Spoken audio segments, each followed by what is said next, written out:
Moscou cherche à se poser en médiateur dans la crise nord-coréenne. Une haute diplomate nord-coréenne, responsable du département nord-américain à Pyongyang, a été longuement reçue dans la capitale russe. Arrivée discrètement à Moscou 2 jours plus tôt, la diplomate nord-coréenne Oh Son-hui, spécialiste des États-Unis, a été reçue pendant plus de 4 heures, vendredi 29 septembre, au ministère des Affaires étrangères russe par Oleg Bourmistrov, ambassadeur itinérant et l'un des principaux négociateurs du Kremlin sur les questions nucléaires. Officiellement, il s'agissait d'un échange de points de vue sur la situation en Asie du Sud-Est. Officieusement, la Russie cherche à jouer un rôle de médiateur dans la crise nord-coréenne. La venue de l'envoyé spécial de Kim Jong-un, qui participa comme conseillère et interprète entre 2003 et 2009 aux pourparlers assis entre Pyongyang, Séoul, Washington, Pékin, Tokyo et Moscou, sur la dénucléarisation nord-coréenne, a été précédée d'une salve de prise de position russe dans la presse anglo-saxonne autour d'un même thème, quoique pesant bien moins que son puissant voisin chinois sur le dossier. La Russie serait bien placée pour faire retomber la pression entre Washington et Pyongyang. La position particulière de la Russie.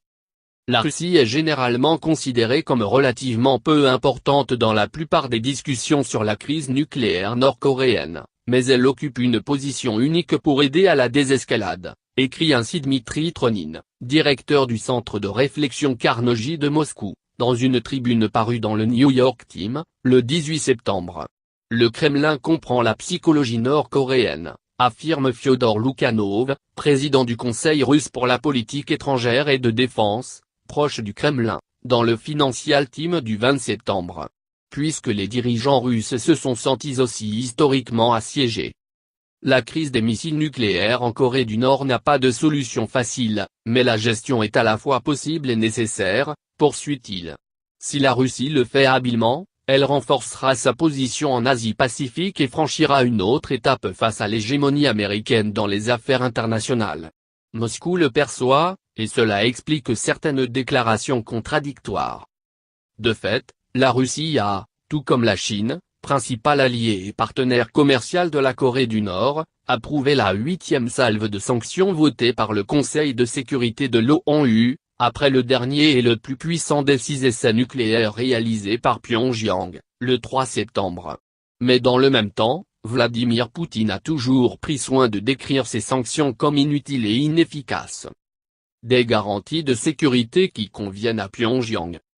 En Corée du Nord, ils sont prêts à manger de l'herbe plutôt que de renoncer à leur sécurité, avait-il déclaré au début de septembre, rappelant le sort du dictateur irakien Saddam Hussein, condamné à mort et pendu, et celui du Libyen Mouammar Kadhafi, lynché à mort, tous deux ayant été dépouillés de leurs armes de destruction massive.